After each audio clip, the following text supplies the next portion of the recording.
Hello friends, I am Vishal Mishra. In today's lecture we are going to cover probability for class 10th. हमने अभी जो है अपने पिछले वीडियो में जो है क्लास 9th की probability के बेसिक्स के बारे में बताया था. probability वास्तव में क्या चीज़ होती है कि जब कभी भी हमारे पास किसी भी एक एक्सपेरिमेंट में कोई भी रिजल्ट हमारा प्री डिसाइडेड नहीं होता है तो हम कुछ ना कुछ अनसर्टेनिटी लेकर के अपने बिहेवियर को करते हैं. तो हम किस मामले में कितना रिस्क ले सकते हैं इसको हम प्रोबेबिलिटी के थ्रू कैलकुलेट करते हैं. अब इसका जो होता है एक्चुअली में इसके दो तरीके होते हैं. एक आपका होता है एम्पेरिकल तरीका, एक्सपेरिमेंटल या एम्पेरिकल तरीका, ठीक है, या दूसरा आपका होता है थ्योरेटिकल या आपका क्लासिकल तरीका. ये दोनों में क्या डिफरेंस होगा मैं आपको बताता हूं. अभी इसको समझने के लिए पहले आप कुछ बेसिक टर्मिनोलॉजीज की समझ लीजिए जो आपके लिए जरूरी रहेगा कि बायस्ड इवेंट का मतलब क्या होता है. जैसे बायस का मतलब आप सब समझ रहे हैं. बायस का मतलब होता है किसी भी एक तरफ झुका हुआ. तो यदि हम मान लीजिए हम डाइस फेंकते हैं तो एक डाइस को लूडो खेलते समय में डाइस फेंकते हैं तो डाइस फेंकने के समय में 1 से लेकर 6 तक सारे आउटकम्स बारी बारी से आते हैं. तो वो सारे आउटकम्स जो आते हैं यदि कोई एक ऐसा आउटकम है जो नहीं आ पा रहा है तो उस डाइस को हम लोग बायस्ड डाइस कहेंगे. या यदि हम कॉइन को उछाल रहे हैं तो यदि मान लीजिए हमारा रिजल्ट यदि उसके रिजल्ट जो है बराबर नहीं आ रहे हैं तो जो है उसको हम बायस्ड कह सकते हैं. तो यदि कोई भी कॉइन बायस्ड नहीं है, कोई भी डाइस यदि बायस्ड नहीं है तो उसके जितने आउटकम्स आते हैं, उसके जितने रिजल्ट आते हैं, those are known as equally likely outcomes. Equally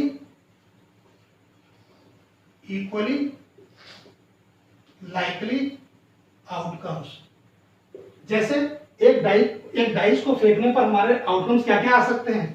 1 आ सकते हैं, 2 आ सकते हैं, 3 आ सकते हैं, 4 आ सकते हैं, 5 आ सकता है, 6 आ सकता है. ठीक है.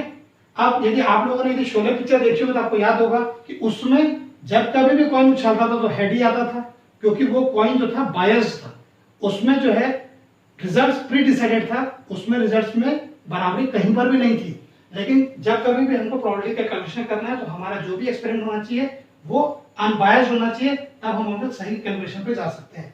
अब हमने अपने पिछले वीडियो में ये एक्सपेरिमेंटल प्रोबेबिलिटी के बारे में डिटेल में पढ़ा है. यदि आप चाहें तो आप मेरे उस वाले वीडियो को रेफर कर लीजिएगा, उसमें इसको आपको काफी डिटेल में समझाया गया.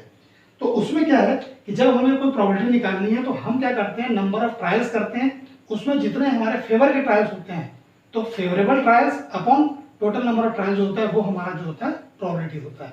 लेकिन अब आप एक केस ऐसा कर लीजिए कि आपको एक सैटेलाइट लॉन्च करनी है तो आपको ये पता करना है कि सैटेलाइट के सक्सेसफुल होने की प्रोबेबिलिटी क्या है. तो आप क्या ऐसा कर सकते हैं कि आप 10 बार सैटेलाइट को फेल करा लें उसके बाद में पता कराएं कि वो सैटेलाइट होती है क्योंकि ये पॉसिबल नहीं है. तो इसके लिए हम लोग जो है थ्योरेटिकल या क्लासिकल तरीका हम लोग जो है अडॉप्ट करते हैं जिसमें हम कुछ एजम्पशंस लेते हैं और उसके अनुसार जो है हम जो हमारा प्रोबेबिलिटी होती है वो क्या होता है कि किसी भी एक्सपेरिमेंट्स के कितने आउटकम्स पॉसिबल हैं उसमें से हमारे फेवरेबल कितने आउटकम्स होंगे. तो जो हमारे फेवरेबल आउटकम्स रहेंगे वो ऊपर आ जाता है और टोटल नंबर ऑफ जितने आउटकम्स आ सकते हैं वो आपका नीचे आ जाता है. तो इससे हमारा प्रोबेबिलिटी ऑफ सक्सेस समझ में आता है. अब यदि मान लीजिए आप एक कॉइन को फेंकते हैं तो कॉइन को उछालने पर आपके दो तरीके के आउटकम आ सकते हैं, H और T. तो ये H और T ये आपके ये दो अलग अलग मतलब हेड और टेल ये आपके दो एलिमेंटरी इवेंट्स हैं. ये दो इवेंट्स हैं हेड और टेल. लेकिन आप सपोज कर लीजिए तो इसकी प्रोबेबिलिटी क्या आ जाएगी PH, इसकी प्रोबेबिलिटी क्या आ जाएगी PT. अब सपोज कर लीजिए कि एक बैग है, उस बैग में 5 रेड बॉल है, 4 व्हाइट बॉल है, 2 ब्लू बॉल है. अब आपको यदि मान लीजिए कोई एक्सपेरिमेंट करते हैं उसमें से बॉल निकालते हैं तो आपका क्या क्या इवेंट हो सकता है. रेड बॉल आ सकती है, व्हाइट बॉल आ सकती है, ये ब्लू बॉल आ सकती है. तो इस केस में क्या हो गया, रेड आना, व्हाइट आना, ब्लू आना, ये अलग अलग एलिमेंट्री इवेंट्स हैं. तो जब कभी हम एलिमेंट्री इवेंट्स की बात करते हैं तो उसमें जो भी प्रोबेबिलिटी आती है, जैसे ये इसके 2 एलिमेंट्री इवेंट्स हैं तो इनकी जो प्रोबेबिलिटी आएगी इसका सम हमेशा 1 रहेगा. जो भी एलिमेंट्री इवेंट्स रहेंगे उनका सम हमेशा, उनकी प्रोबेबिलिटी का सम हमेशा 1 होता है. ये 3 एलिमेंट्री इवेंट्स हैं तो इनका सम कर देंगे, इसकी वैल्यू 1 होगी। मानिए आप अच्छे से समझ जाइए कि प्रोबेबिलिटी की वैल्यू कभी भी 1 से ज्यादा नहीं हो सकती किसी भी कंडीशन में। तो इन तीनों का सम हमारा 1 हो गया। इसका मतलब ये जो इंडिविजुअल इवेंट्स हैं इन सबकी प्रोबेबिलिटी 1 से कम होगी, तब तो इन सबका सम 1 आ रहा है। ठीक है, अब इसको हम यदि मान लीजिए कुछ एग्जांपल्स के थ्रू यदि हम इसको देखना चाहेंगे तो उसको आप लोग देखिए अभी कि हम कोई एक एक्सपेरिमेंट करें। जैसे मान लीजिए हम एग्जाम दे रहे हैं, तो एग्जाम में हमारे पास 2 ही आउटकम आ सकते हैं, या तो हम पास होंगे या हम फेल होंगे। ठीक है, तो यदि हम ई को हम सक्सेस इवेंट मान रहे हैं, ई हमारा सक्सेस इवेंट है, तो सक्सेस होने की प्रोबेबिलिटी क्या होगी, पीई होगी। तो यदि ई सक्सेस है तो हम ई डैश ई बार को हम लोग फेलियर इवेंट मान लेते हैं। तो फेल की पॉसिबिलिटी कितनी रहेगी, जो भी रहे। तो एक हुई हमारी पास की प्रोबेबिलिटी, एक हुई हमारी फेल होने की प्रोबेबिलिटी। इन दोनों का सम हर कंडीशन में 1 ही रहेगा। क्यों? क्योंकि मैंने आपको बताया था कि मैक्सिमम प्रोबेबिलिटी जो होती है वो 1 होती है, 1 से ज्यादा नहीं होती। और चूंकि यहाँ पर सिंस यहाँ पर 2 इवेंट्स हैं, केवल 2 ही इवेंट्स है, तो इन दोनों का सम जो है मिला करके 1 हो सकता है। ना 1 से कम होगा ना 1 से ज्यादा होगा। क्लियर?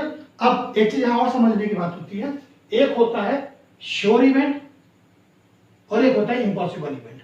ठीक है, श्योर जैसे आप लोग यदि कभी लूडो खेले होंगे तो लूडो में आप देखें कि एक डाइस होता है। लूडो में एक ऐसा डाइस होता है। ठीक है, यहाँ 1 होता है, यहाँ 3 होता है, यहाँ 5 होता है मान लो। ठीक है, जब हम इसको फेंकते हैं तो हमारा कभी 3 आता है, कभी हमारा 5 आता है, कभी हमारा 1 आता है। तो इसमें टोटल आउटकम्स कितने आ सकते हैं हमारे, 1 2 3 4 5 6। क्लियर? अब एक हम ऐसा बेट किसी के साथ खेल रहे हैं कि चलो तुम डाइस फेंको और 8 आना चाहिए, 1-1 लाख की शर्त लग गई। तो ये बताइए जिस डाइस में 8 है ही नहीं, तो क्या उसमें 8 आ सकता है? नहीं आ पाएगा। इसका मतलब क्या होगा, उस व्यक्ति के हारने की चांसेस 100% है। तो इसको हम लोग बोल रहे हैं कि ऐसा इवेंट जो पॉसिबल नहीं हो सकता। क्लियर? तो ये हो जाएगा जीरो प्रोबेबिलिटी, जिसको बोल सकते हैं अपन। मैंने आपको बताया था अभी कि इम्पॉसिबल इवेंट और श्योर इवेंट। तो ये इम्पॉसिबल इवेंट क्या हो गया,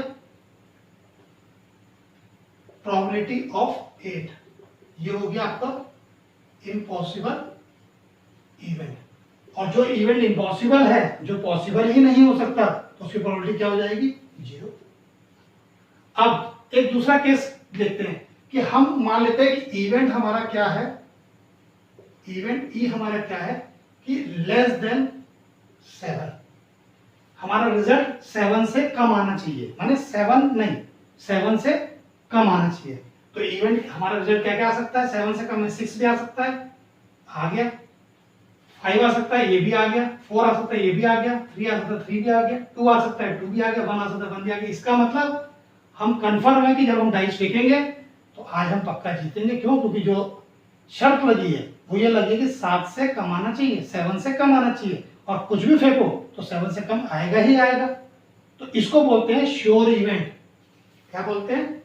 श्योर इवेंट। तो जो इवेंट श्योर होगा उसकी प्रोबेबिलिटी क्या रहेगी, 1। ठीक है, फिर वही मैंने आपको बात बताई थी अभी कि प्रोबेबिलिटी जो होती है वो 1 और 0 के बीच घूमती है। 1 से ज्यादा नहीं हो सकती, 0 से कम नहीं हो सकती। It means negative probabilities are not possible. ठीक है, अब इसको ज्यादा अच्छे से क्लैरिफाई करने के लिए हम कुछ क्वेश्चन देते हैं जो हमारे एक्सरसाइज में दिए हुए हैं। एग्जाम्पल नंबर जैसे 6 दिया है, एग्जाम्पल नंबर आपका 3 दिया है।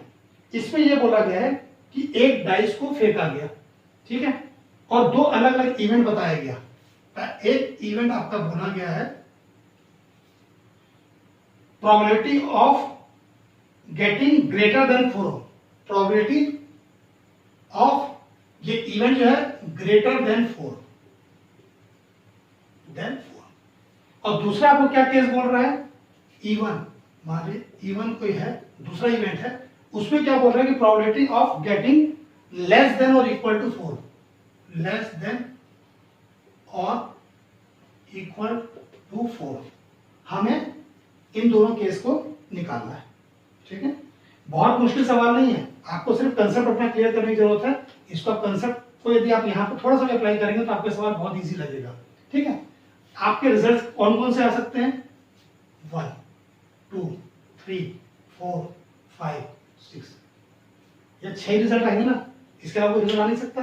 अब यदि हम पहली केस की बात करते हैं, इवेंट फर्स्ट, तो इसमें क्या बोल रहा है, ग्रेटर देन 4, तो ग्रेटर देन 4 कौन कौन सा आउटकम है, ये दोनों 5 और 6, तो इसकी प्रोबेबिलिटी क्या हो जाएगी, पी ई, फेवरेबल आउटकम्स क्या है, ये 2, ठीक, और नीचे क्या आता है, टोटल आउटकम्स, तो टोटल आउटकम कितने, 1 2 3 4 5 6 हो गया, तो क्या हो गया 1/3। अब लेस देन और इक्वल टू 4, या तो 4 हो या 4 से कम हो, तो आप देखिए या तो 4 हो या 4 से कम हो, तो ये हो गया, तो पी E1 यहाँ पे क्या आ जाएगा, नीचे में इसके भी 6 आएगा, इसके ऊपर क्या आ जाएगा 4, तो क्या आ जाएगा 2/3। क्लियर। अब हम लोग दूसरा कोई एग्जांपल देखते हैं। जैसे आपको एक क्वेश्चन दिया है एक्सरसाइज 15.1 में क्वेश्चन नंबर 4, 15.1 में क्वेश्चन नंबर 4 कि आपको किसी भी एक इवेंट की 4 प्रोबेबिलिटीज दी हुई हैं। ए जो है 2/3 है, बी आपका जो है -1.5 है, -1.5, सी आपका जो है वो 15% है, 15%, डी आपका जो है वो 0.7 है। किसी भी एक इवेंट के ये 4 प्रोबेबिलिटीज दी गई है, तो आपसे पूछा गया कि इनमें से कौन सी प्रोबेबिलिटी पॉसिबल नहीं हो सकती। तो देखें, यदि आप ये 15% को देखते हैं तो 15% का मतलब होता है 15 × 1/100, 5 3 जा 15, ये 23/20, तो ये आपका होता है 3/20। मैंने आपको बताया कि प्रोबेबिलिटी जो होती है वो हमेशा 1 और 0 के बीच में होती है, समझे। तो आप इस केस में देखिए, इस केस में आप देखिए कि ये भी 0 और 1 के बीच में है, ये भी 0 और 1 के बीच में, ये भी 0 और 1 के बीच में, लेकिन ये नंबर क्या है आपका, नेगेटिव है, तो इसलिए जो इसकी प्रोबेबिलिटी जो है, जो सेकंड वाला जो केस है वो प्रोबेबिलिटी पॉसिबल नहीं है। क्लियर। अब हम दूसरा कोई एग्जांपल देखते हैं। यदि आपका एग्जांपल नंबर 5, एग्जांपल नंबर 5 हम देखते हैं। इसमें क्या बोल रहा है कि यदि पीई की वैल्यू 0.05 है तो पीई डैश की वैल्यू क्या रहेगी, मतलब सक्सेस की प्रोबेबिलिटी 0.05 दी गई है, तो फेलियर की प्रोबेबिलिटी क्या रहेगी। मैंने आपको बताया था कि probability of success plus probability of failure, इन दोनों की वैल्यू क्या होती है 1, तो पी ई डैश जो रहेगा वो क्या रहेगा 1 - 0.05, यानी 0.95 या 95/100। उसको आप चाहे तो आप लोएस्ट टर्म में रिप्रेजेंट कर सकते हैं। क्लियर, ठीक है। अब एक और सवाल हम देखते हैं कि एक बैग है या एक बॉक्स है, एक बॉक्स है, उसके अंदर में 5 रेड बॉल है, ठीक है, 8 व्हाइट बॉल है, 8 व्हाइट बॉल है और 4 ग्रीन बॉल है, 4 ग्रीन बॉल है। तो हमें रेड की प्रोबेबिलिटी निकालनी है और व्हाइट की प्रोबेबिलिटी निकालनी है और नॉट ग्रीन की प्रोबेबिलिटी निकालनी है, ग्रीन की नहीं, नॉट ग्रीन की, समझिएगा, ध्यान दीजिएगा। तो अब probability of red ball, red ball होने की प्रोबेबिलिटी क्या रहेगी, नीचे में जितनी टोटल नंबर ऑफ बॉल्स रहेंगी वो आ जाएगा। टोटल नंबर ऑफ बॉल्स कितनी है, 8 5 13 + 4 17। उसमें हमारा फेवरेबल कौन सा है, रेड आना, माने 5, ठीक है। तो ये आपका रेड बॉल की प्रोबेबिलिटी हो गई। व्हाइट बॉल की प्रोबेबिलिटी निकालने बोलेंगे तो हमारा नीचे में क्या लिखेंगे हम लोग, नीचे में 17 ही रहेगा। व्हाइट कौन सी बॉल है, 8, ये आ गया। अब हमको निकालना प्रोबेबिलिटी ऑफ नॉट ग्रीन, मतलब हम जब उसमें से बॉल निकालें तो ग्रीन नहीं निकलनी चाहिए। टोटल बॉल कितनी है 17, ग्रीन कितनी है 4, तो नॉट ग्रीन कितनी है 13। तो इसका मतलब ग्रीन के अलावा बॉल निकलनी चाहिए, तो उस 13 में से कोई बॉल निकलेगा तो वो हमारा फेवरेबल रहेगा। तो यहाँ ऊपर हमारा क्या आ जाएगा 13/17। या फिर इसको करने की दूसरा तरीका भी है कि आप पहले पीजी निकाल लो, प्रोबेबिलिटी ऑफ ग्रीन। तो प्रोबेबिलिटी ऑफ ग्रीन क्या हो जाएगा 4/17। तो पी नॉट जी, नॉट जी क्या होता है 1 माइनस पीजी, तो ये जाएगा 1 माइनस 4/17। एलसीएम ले लिया 17, तो 17 माइनस 4, 17 माइनस 4 13, 13/17। तो चाहे आप ऐसे निकाल लीजिए चाहे आप ऐसे निकाल लीजिए। इस प्रकार जो है हमने जो है 10th क्लास के प्रोबेबिलिटी वाले पोर्शन को पूरा कवर कर लिया है। और आपको इसमें किसी प्रकार का भी कोई डाउट होता है तो आप मुझे मेल कर सकते हैं, आप मुझे को कमेंट सेक्शन में लिख सकते हैं। और मुझे उम्मीद है कि आपको मेरा वीडियो बहुत पसंद आया होगा। आप इसको अपने फ्रेंड्स को जरूर शेयर करिए, उन्हें भी इसको सब्सक्राइब करने बोले और आप भी इसको जरूर सब्सक्राइब करिएगा। धन्यवाद।